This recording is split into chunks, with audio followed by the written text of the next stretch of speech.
Oh my gosh, what is going on? I've been so excited to get working on this video. This is our Caribou Loop trip of 2024. This was so fun. I mean, this really feels like an annual thing that we're going to do, and it just gets bigger and better and more fun every year. Kind of had some of the usual suspects. Of course, Suzanne was in our machine with the dog, pulling our trailer with all of our stuff in it. GJ was nice enough to lend his brother Tyler and Tyler's wife Audrey his Maverick Trail so that they could join us. And you've seen this machine many times in our videos. These are good friends of ours, the Lubecks. Birgit is going to be riding in their Maverick Trail with all of their stuff on the top rack. And so we got 3 Maverick Trails going. And this year we're spicing it up a little bit. We've got 3 motorcycles also going. TJ is on his Tenere, and he's pretty much got everything he's taken packed on his bike. He's packing light and packing careful and carrying pretty much everything he needs. Gunther is riding his BMW, and he's got some stuff in his bags, and of course the majority of their stuff's on the Maverick Trail, but he's packing quite a bit on his bike too. And then I've got my Tenere this year, and I'm packing our clothes, I think some of the cooking utensils and pots and things like that, and the majority of the big heavy stuff. Suzanne is packing in the trailer, but still packing. So I guess the bikes are running the Caribou Loop, and the Maverick Trails are running as a support machines. We had some drama. We'll get to that. Everything did not go smoothly. From our house to the trailhead is about 94 miles, and the Maverick Trails were trailered from the house to the trailhead, and us hardcore bikers, we rode our bikes from the house to the trailhead. So we rode 94 miles before we even started this thing. The plan is, we're going to cover 60, 80, 90 miles of the Caribou Loop today. If you've seen our previous videos from previous years, the Caribou Loop is in southeast Idaho and Wyoming. About half of it is in eastern Idaho. The other half is in western Wyoming. It is pretty much all roads, but it's just some amazingly beautiful scenery. We're going to go clockwise around the loop this year. We've done it once counterclockwise and once clockwise. I don't know, back to clockwise again. Maybe next year we'll spice things up and go counterclockwise. But we're taking 3 days of riding, 2 nights of camping. So we have basically 3 days to cover 200 miles. Easy peasy. If we average 65, 70 miles a day, we're not going to have any trouble. But if we can get as far as we can on day 1, then that gives us options for day 2 and day 3. Day 2, we could drive 50 miles if we wanted to or whatever. So while we're fresh, let's just cover some miles on day 1.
Down in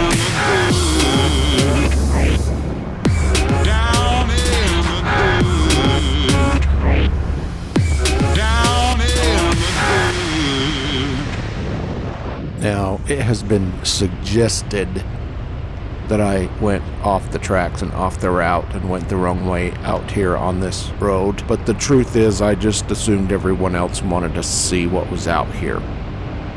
And I was overruled, so we went back and got on the route.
First stop of the day. I think it's about noon. It's about lunchtime. So gonna have a sandwich or something, drinks, just kind of stretch a little bit, and then we are going to carry on. So far things are going good, other than the group deciding that I was going the wrong way.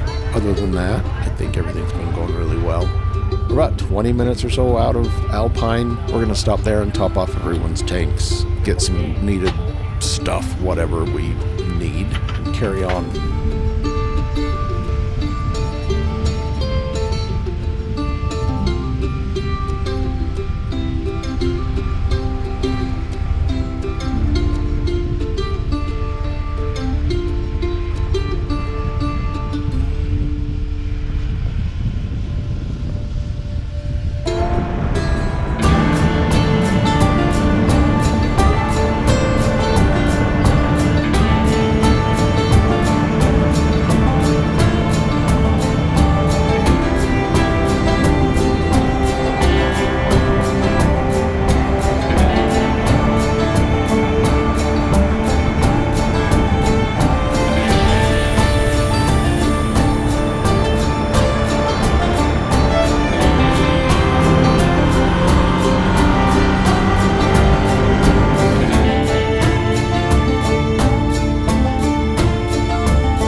Once we get up and around Alpine and then we start up the canyon to go along the Grays River, you have to get up there quite a ways to get away from other people. It's a really busy canyon, a lot of people, a lot of campers, a lot of fishing, there's a lot of traffic on this road. So we know going in that we need to get past Alpine quite a distance before we're going to find a place to camp.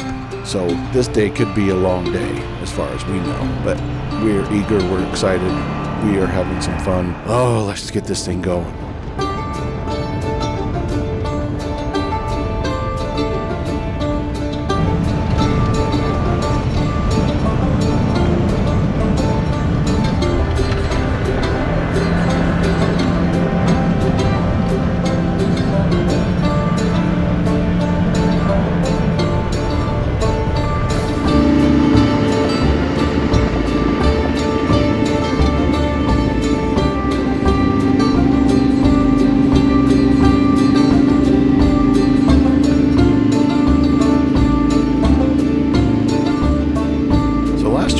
This loop with Tyler and Audrey, we found an amazing spot right on the river, and that's kind of what we were hoping to get that spot again. So it was going to be just about right. We'd get far enough up the canyon to get away from most of the people, and it was a fantastic spot. That's what we were hoping for. But we got up to it, pulled down in it to check it out, and it was occupied.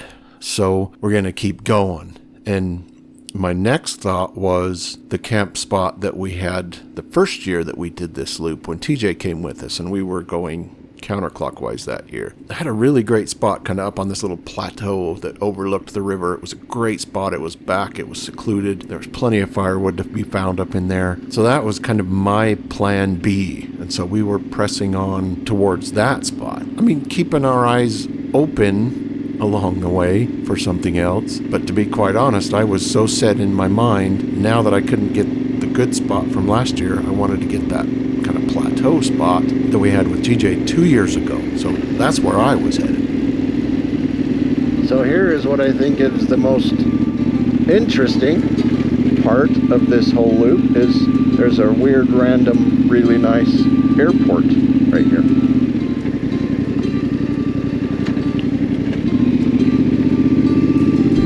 Or track strip, maybe?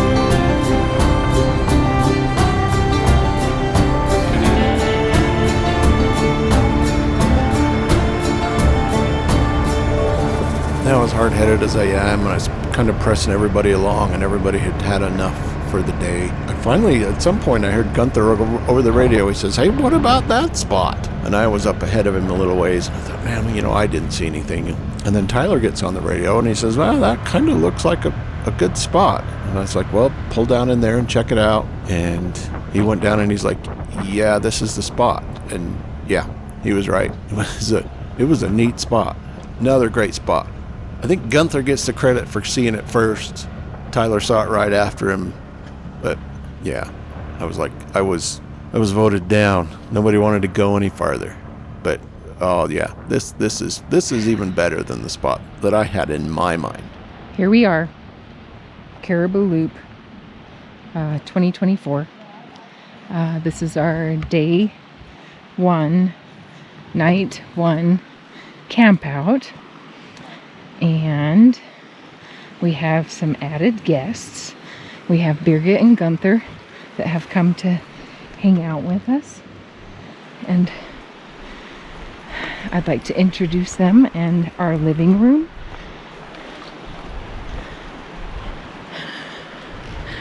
And we've got TJ and Audrey and Tyler and Gunther and Jason and Birgit.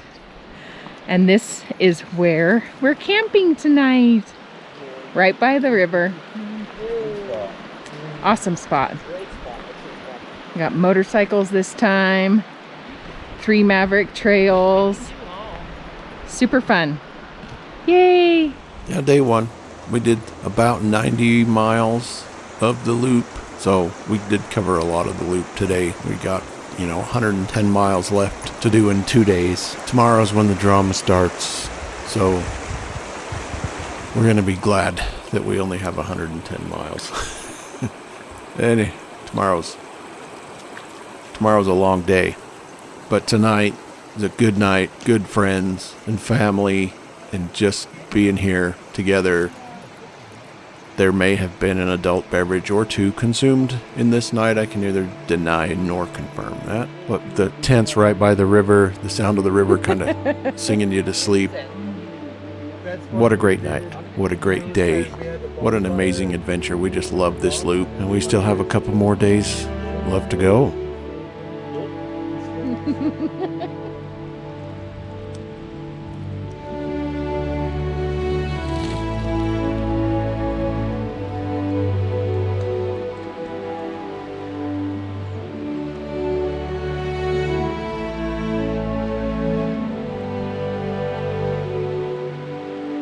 And good morning. Everyone slept really well last night. Because we'd covered so much ground on day 1, we thought we could sleep in a little bit. Take it a little bit easy today, right? We only have 100 miles left to go in 2 days. So we all agreed to sleep in a little bit. We had nice breakfast, coffee, and took our time, getting things ready. In fact, I don't even think we rolled out of camp until almost 11 o'clock. Yeah, we just chillaxed a little bit this morning. To begin the day of weirdness, we had a chair, one of those, folding chairs that kind of collapse and they fit inside one of those long bags, right? Your typical folding chair, right? You unfold it, you drape the bag over the back of the chair. Everybody, you probably know what I'm talking about. This morning, as we're kind of starting to pack up, we noticed the bag for that chair is just gone. It's just gone. It was draped over the back of the chair the night before, but now the bag is just gone. And there was no wind. There was nothing. There was no real explanation for it. The bag for the chair was just gone. And because we strapped the chairs and things to the top of the trailer behind the Maverick Trail, the bag it kind of keeps it from rubbing the top of the trailer raw. So it's like kind of a bummer that this bag is gone, but just weird that the bag is gone. Anyway, that was the beginning of the weirdness of the day. Everybody got a good night's sleep. We were a little more prepared for the heat today, so I kind of ditched my jacket and just put on a jersey and kept my pants and things like that, and boots and all that stuff. We're a little more prepared for the heat. And yeah, time to get loaded, time to start rolling. There is a restroom, up the road. I don't know. In my mind, it's a lot closer than it is. It turned out to be a little ways, but that's kind of the next stop. We're going to stop at the restroom.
Restroom. We'll regroup here.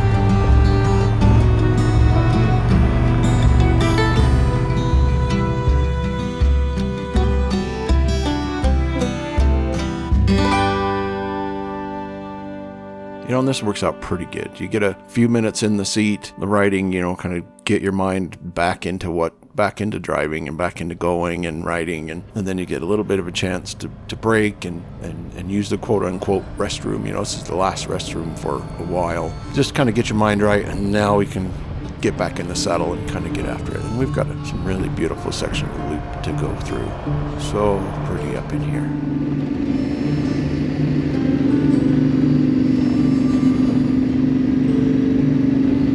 I'm a rolling stone, bound to roam. Come the morning, or I'll be gone.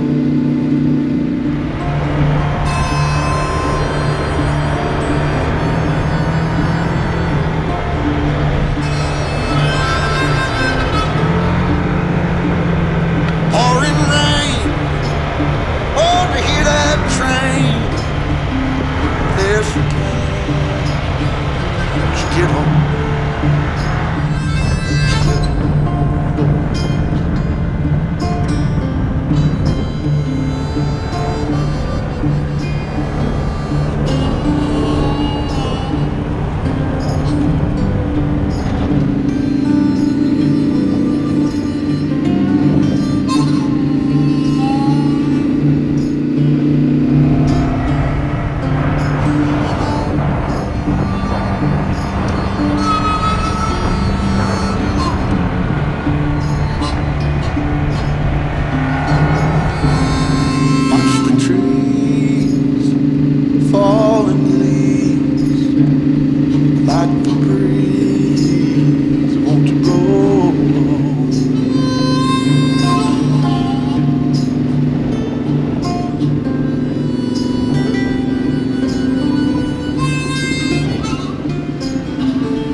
my grip. One more trip, and I'm a move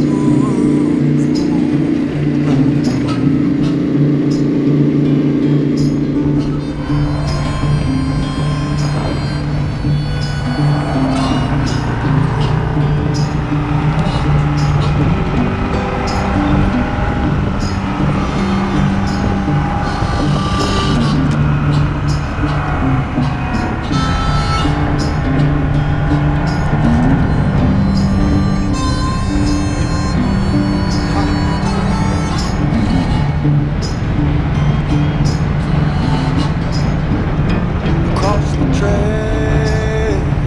Don't look back. All the jazz roll on. City lights will blind your eyes. Don't look twice. Just go on.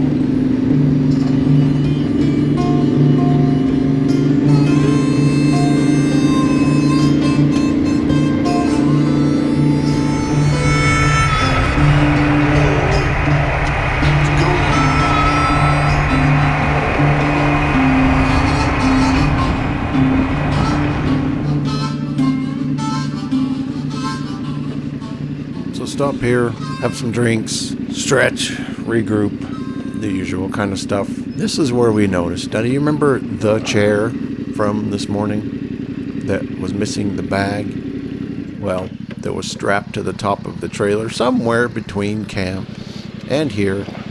That chair boinged off the trailer and is gone somewhere. It's just gone. So, yeah. Interesting day. Bag just suddenly disappears, and then the chair, disappears. Interesting. Luckily, the Lubeck's brought an extra chair, but yeah, an indication of kind of how this day is going. Just weird random symbols. But anyway, things are going really well. It's just beautiful up here. We're up a little bit higher, so it is a little bit cooler right here. But yeah, we're going to keep pressing on. Honestly, and I know this, but I'm trying not to say it out loud. I'm trying to push the group a little bit. But unless we camp right here or somewhere within the next 8 to 10 miles, before we get to the highway that goes into Smoot and over to Afton, in this area, if we don't camp in this area, then there really isn't anywhere to camp for quite a while.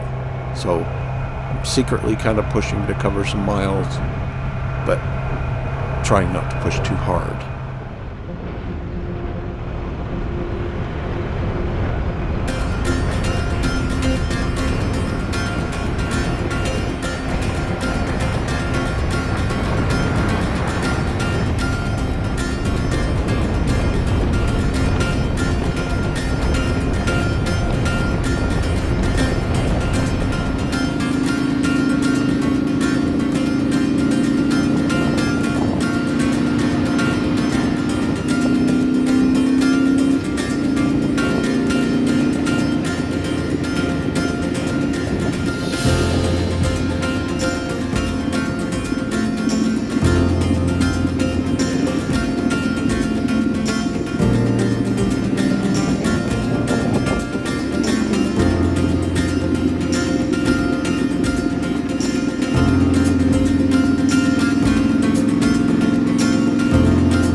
So we're all stocked up on supplies, ice and drinks and whatnot, all filled up with fuel.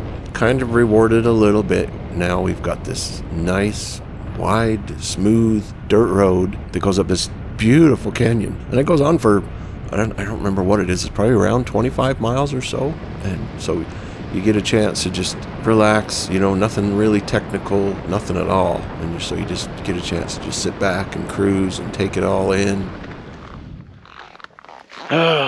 So a minor hiccup. I guess you only have to worry when things are going too well. We had a little bit of a hiccup. So Suzanne is pretty sure that she left her phone/wallet in the restroom at the gas station back in Afton.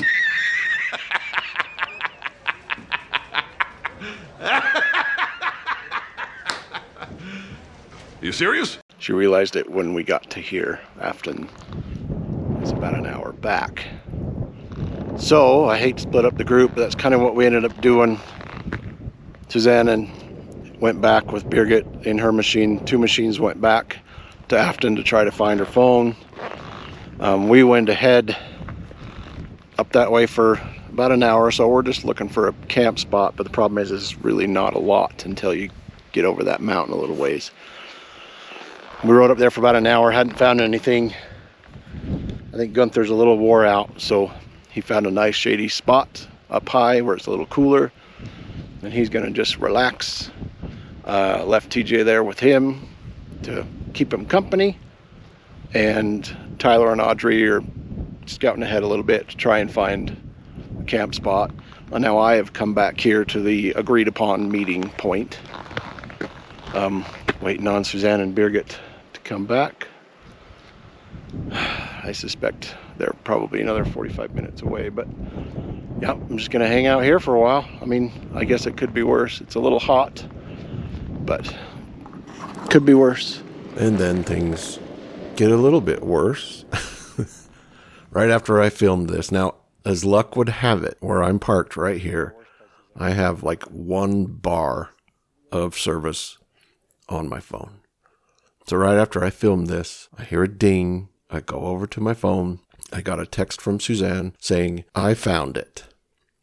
So she found her phone. She went into the store, walked up to the lady at the counter, asked if she had seen a phone. And luckily this lady had gone into the bathroom, shortly after my wife did, found the phone sitting there and grabbed it. So she had it up there at the little checkout counter. I get a ding saying that she got her phone, or, everything is fantastic. Now switch over to Birgit and Suzanne at the gas station, and she's relieved. She got her phone. Everything's cool. It was emotional for her. She was upset. She got her phone. Everything's cool now. And they get ready to go load up in the machines. And from Birgit's point of view, she sees Suzanne getting in her machine, putting her helmet on. And this man walks over to the machine from the passenger side, walks up to Suzanne. And Suzanne is just assuming, somebody wants to talk about the rig, or what are we doing, or blah, blah, blah, blah. And so this man walks up and he says, did you know you have a flat tire?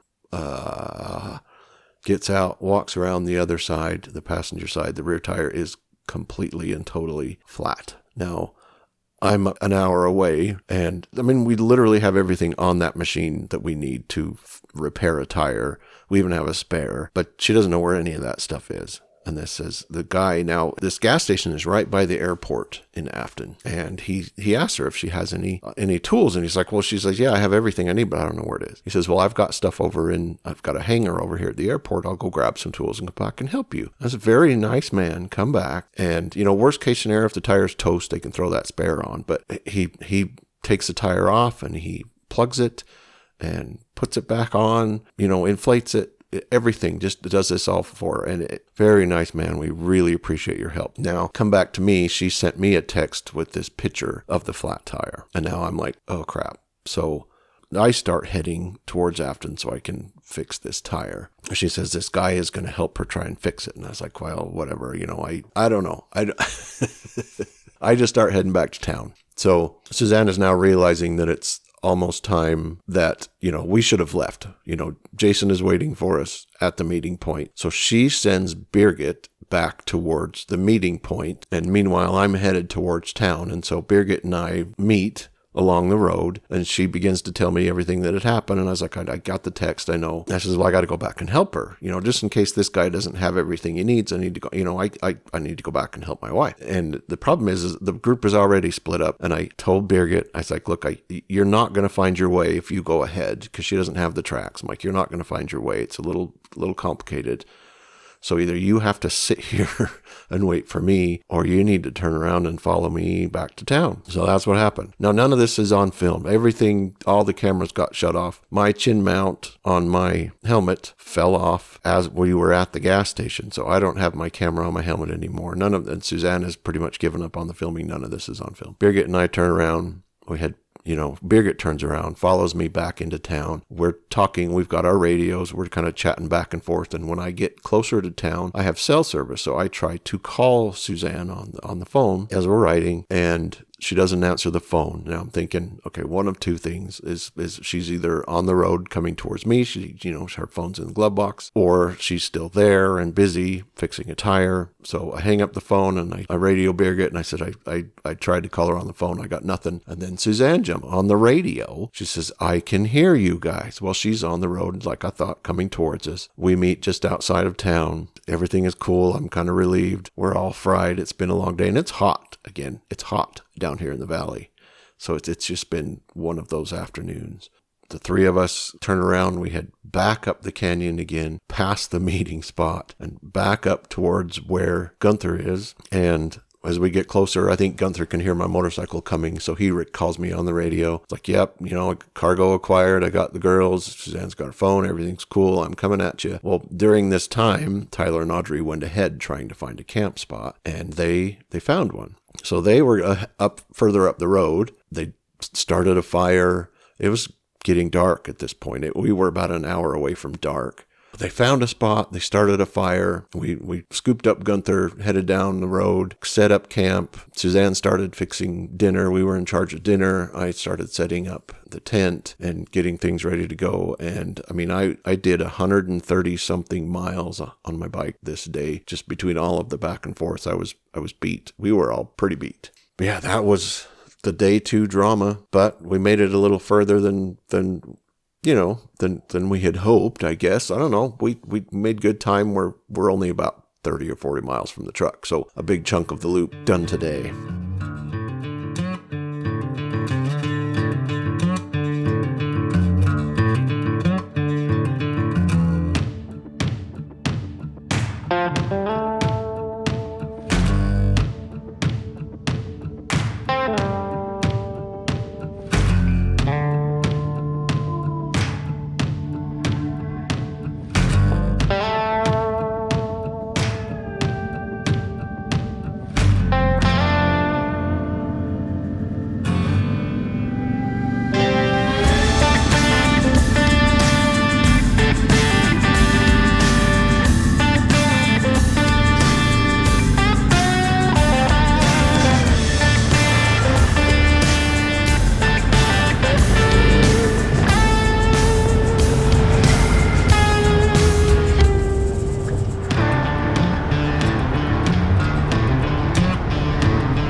as luck would have it, right here as we get to the end of the loop, we just got to cross the highway. And some of us went on the highway, it's maybe a quarter of a mile to the truck. Suzanne and Tyler went on this little trail here, this little side trail here. But anyway, we're back, essentially back to the trailhead where the trucks are, and it's starting to rain.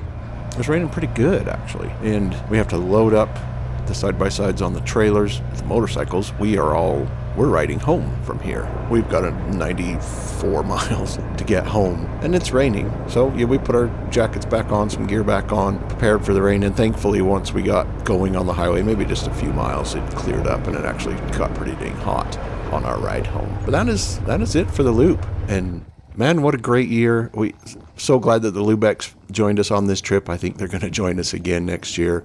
Oh, family and friends, I'm telling you, that's what this is about for us. Yeah, we get to ride the machines, I get to ride the bike, and that is all fantastic, and the scenery is all fantastic, but being with family and friends is what really is just the icing on the cake on an amazing adventure like this. Thanks to Lubecs for joining us. Thanks Tyler and Audrey for coming. TJ for letting them borrow your machine.